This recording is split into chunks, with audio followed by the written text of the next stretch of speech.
अरे अरे निकम्मी कहीं की, जब देखो पड़ी रहती है बिस्तर पे। अरे तेरे बाप का घर है, इसका क्या मतलब है कि जब देखो बिस्तर पे पड़ी रहेगी।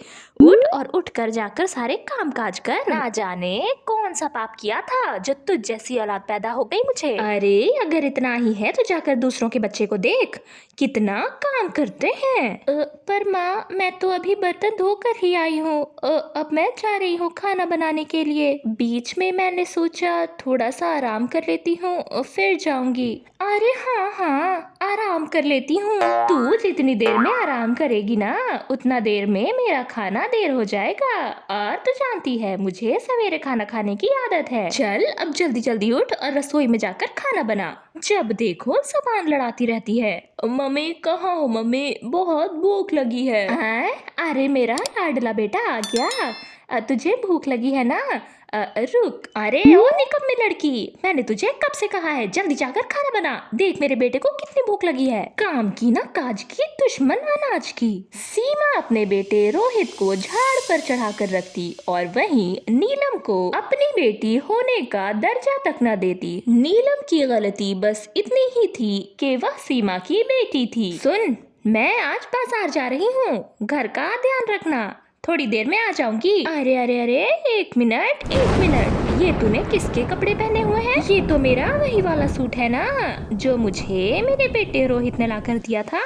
माँ पर ये सूट तुम तो नहीं पहनती हो, इसी वजह से मैंने सोचा कि मैं पहन लूं। मैंने कुछ गलत कर दिया माँ। गलत कर दिया? रुक, तुझे तो मैं अभी बताती हूँ। इसी तरह दिन बीत रहे थे। एक दिन, माँ कल मैं अपने दोस्तों को घर पर खाने पे बुलाना चाहता हूँ, आप क्या कहती हो, बुला लूँ? अरे हाँ हाँ मेरा बेटा, तू जो चाहता है तू वो कर। तू चाहे तो मुझे काट कर अपने दोस्तों को भी खिला दे। ठीक है, मैं कल ही अपने दोस्तों को बुला कर ले आता हूँ।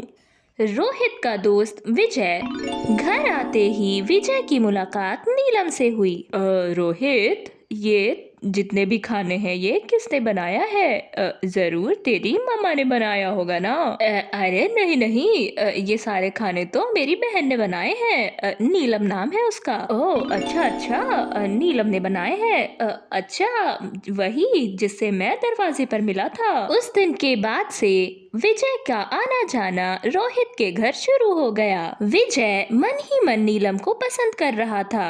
एक रोज सीमा ने नीलम और विजय को बातें करते हुए पकड़ लिया। बस फिर क्या था, सीमा ने नीलम को इतनी बुरी बातें कही कि नीलम का तो दिल ही भर आया। अरे तुझ जैसी औलाद तो मुझे पैदा ही नहीं होनी चाहिए थी, पता नहीं कहाँ से मेरी कोख से जन्म ले लिया तूने। अरे ना बाबा ना, अब मैं तुझे और बर्दाश्त नहीं करूंगी। ना जाने कल को तू कैसा कदम उठा ले। चल मैं तेरी शादी करा देती हूँ। हाँ ये सही रहेगा। लंगड़ा लूला भिखारी जैसा भी हो, बस तेरी शादी हो जाए, मेरे सर से तो बोझ उतर जाएगा। माँ ऐसा मत करो, मेरी कोई गलती नहीं है। इसी बीच सीमा नीलम के लिए लड़के देखने लगी। रोहित ने भी विजय से लड़के के बारे में बातें की। विजय के तो पैरों तले जमीन ही खिसक चुकी थी, वह नीलम को पसंद जो करता था। दरअसल मैंने ये बात तुमसे हमेशा से छुपाई है रोहित, पर मैं नीलम को बहुत पसंद करता हूँ। प्लीज यार मेरी बात मान, मेरी शादी करवा दे यार उससे, प्लीज मैं तेरे हाथ जोड़ता हूँ। रोहित ने सारी बातें आकर अपनी माँ सीमा को बताई। सीमा को तो अपने सर से बोझ ही उतारना था, उसने 2 मिनट में ही हाँ कह दी। इस लड़की को अच्छा लड़का मिले या बुरा लड़का मिले, मुझे उससे कोई फर्क नहीं, बस इसे मेरे घर से जाना ही होगा। मुझसे इसकी शक्ल बर्दाश्त नहीं होती, बदसूरत कहीं की। सीमा ने नीलम और विजय की शादी करवा दी। सीमा जिसने कभी भी माँ का प्यार नहीं पाया, वह ससुराल जाते बहुत डरी सहमी होती है। बेटी तुम मुझे अपनी माँ समान ही समझना, मैं तुम्हें कभी भी रोने नहीं दूंगी, तुम मेरी बेटी के समान ही हो। मेरा एक ही तो बेटा है विजय, मुझे बेटी की बहुत ख्वाहिश थी, पर भगवान ने मुझे बेटी नहीं दी। लेकिन देखो ना, आज मेरे सामने मेरी बेटी खड़ी है। नीलम बेटी, तुम्हें किसी भी चीज की कमी हो मुझसे जरूर कहना, और विजय तुम्हें परेशान करे तो वो भी मुझसे कहना। अपनी सास की बातें सुनकर नीलम भावुक हो गई। क्या मैं आपको माँ कह सकती हूँ? मेरी अपनी माँ ने मुझसे कभी इतने प्यार से बातें नहीं की। उनके सर पे तो मैं हमेशा से एक बोझ ही थी, जो आज उन्होंने अपने सिर से उतार फेंका। अरे ऐसा नहीं कहते बेटी, तुम हमारे घर में आई हो।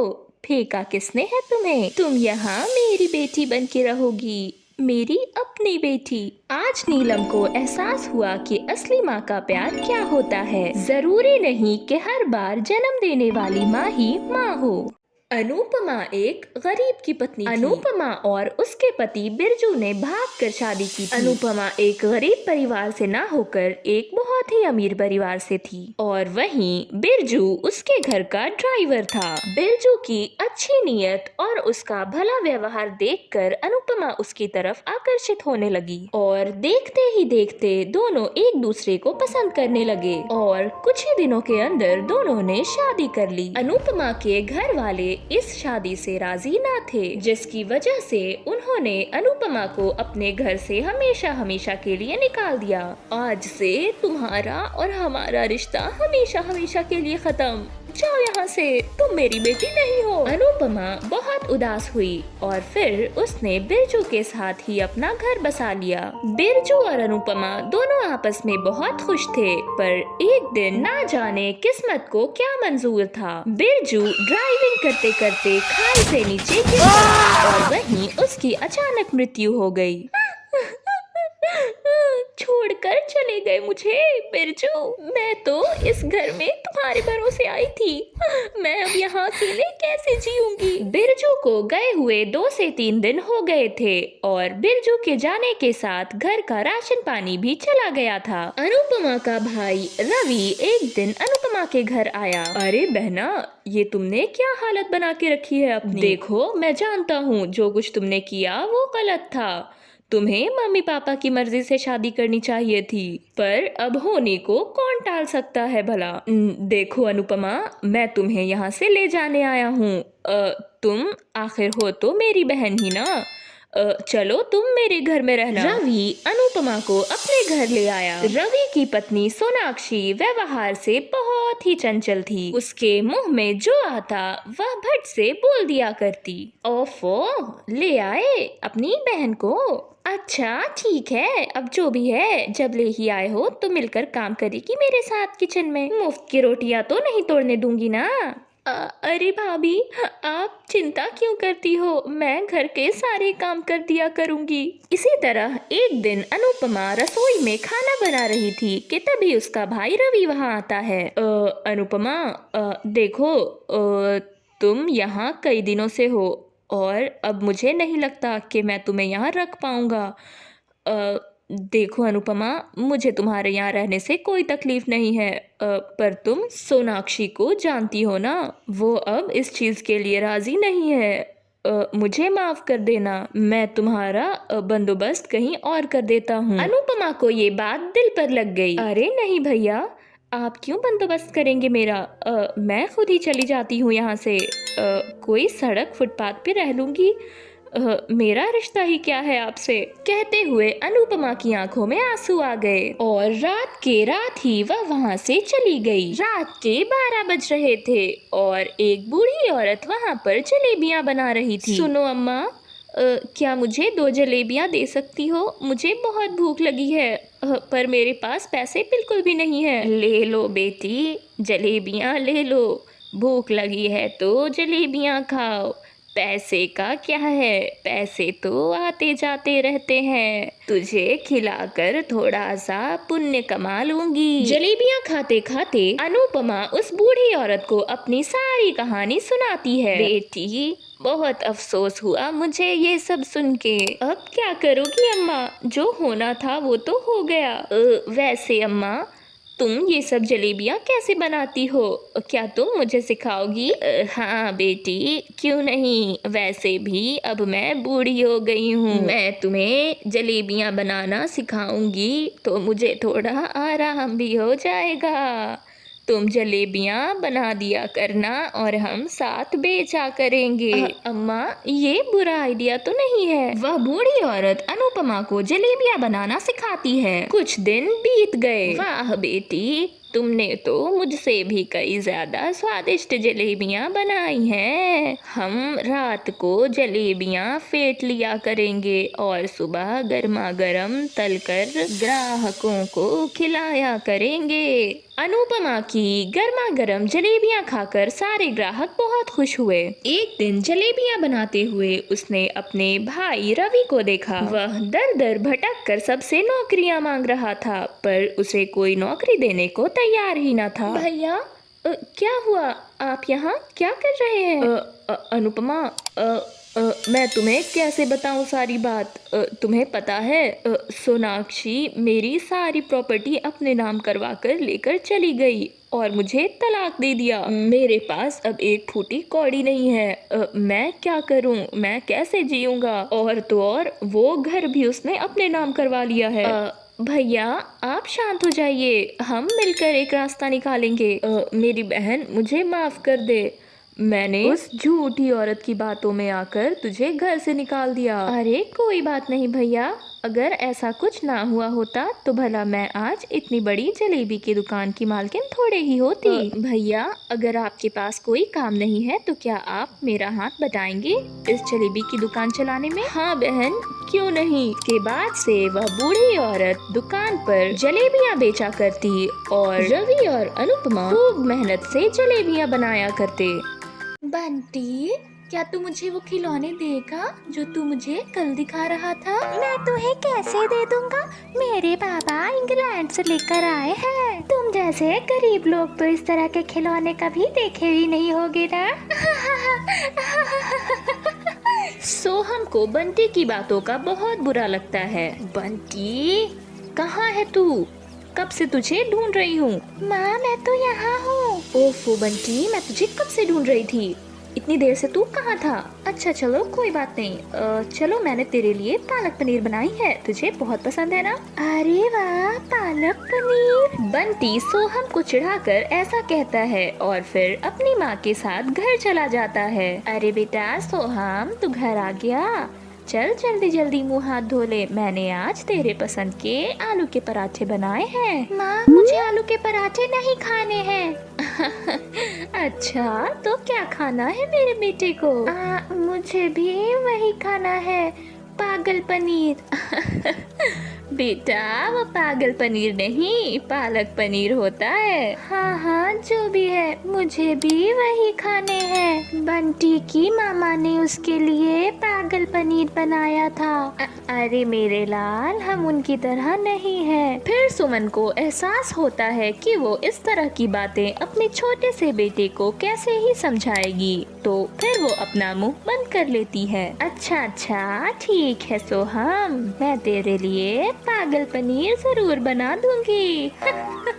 सच में माँ, तुम बहुत अच्छी हो। सुमन ने पालक पनीर बनाने का वादा तो कर लिया था, पर असल बात तो यह थी कि ना उनके घर में पालक था और ना ही पनीर। मैंने सोहम से पालक पनीर बनाने का वादा तो कर लिया है, पर मैं बनाऊंगी कैसे? हम तो इतनी मुश्किलों से आटे चावल ही खरीद पाते हैं, पालक और पनीर कहाँ से लेकर आएंगे? चलो मान लिया कि पालक तो खेत से आ भी जाएंगे, पर पनीर वो तो काफी महंगा हो गया है। हम जैसे गरीब भला पनीर के बारे में तो सोच भी नहीं सकते। ये सब सोचकर सुमन बहुत उदास थी। अरे सुमन, क्या बात है, किस सोच में डूबी हो?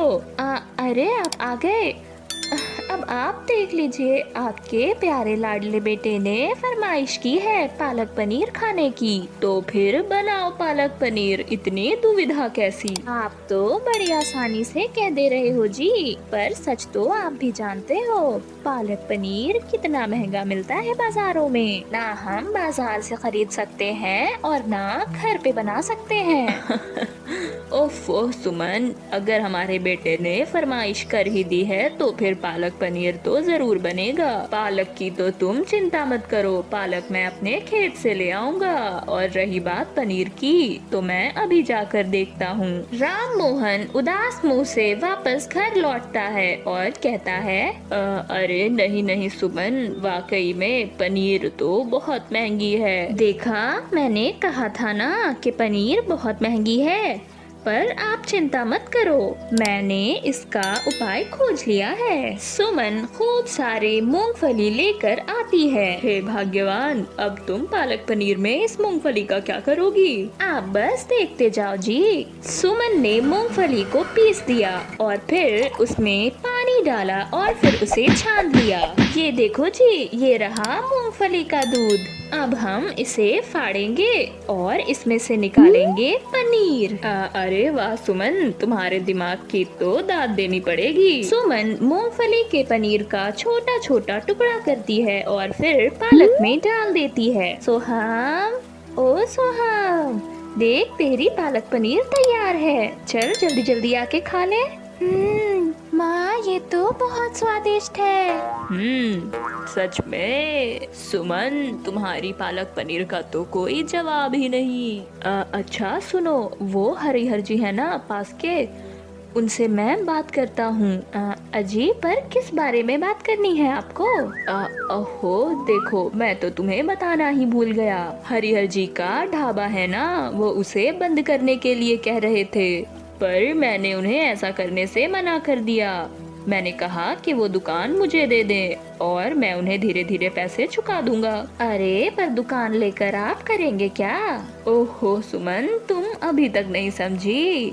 हम लोग मिलकर वहाँ ढाबा खोलेंगे और तुम यही पालक पनीर वहाँ भी बनाओगी। अब सुमन को धीरे धीरे सब कुछ समझ में आ रहा था। वो इस चीज के लिए राजी हो जाती है और फिर वो दोनों एक छोटा सा ढाबा खोलते हैं जिसका नाम सोहम भोजनालय होता है। पालक पनीर तो लोगों ने खूब खाए थे, पर सुमन के हाथ के पालक पनीर का जादू तो कुछ और ही था, जो धीरे धीरे लोगों के दिलो दिमाग पर छा रहा था। राम मोहन ने जैसा सोचा था बिल्कुल वैसा ही हो रहा था। लोग सुमन के पालक पनीर का आनंद खूब ले रहे थे। इसी तरह एक साल बीत गए। अब सुमन और मोहन की मेहनत से उनके सर पे अच्छी खासी छत हो गई थी और अब वो सोहम को भी हर चीज दे सकते थे जो कभी सोहम चाहा करता था। अरे सोहम, तेरे पास इतनी बड़ी कार कहाँ से आई? वो ये मेरे बाबा ने मुझे लेकर दिया है।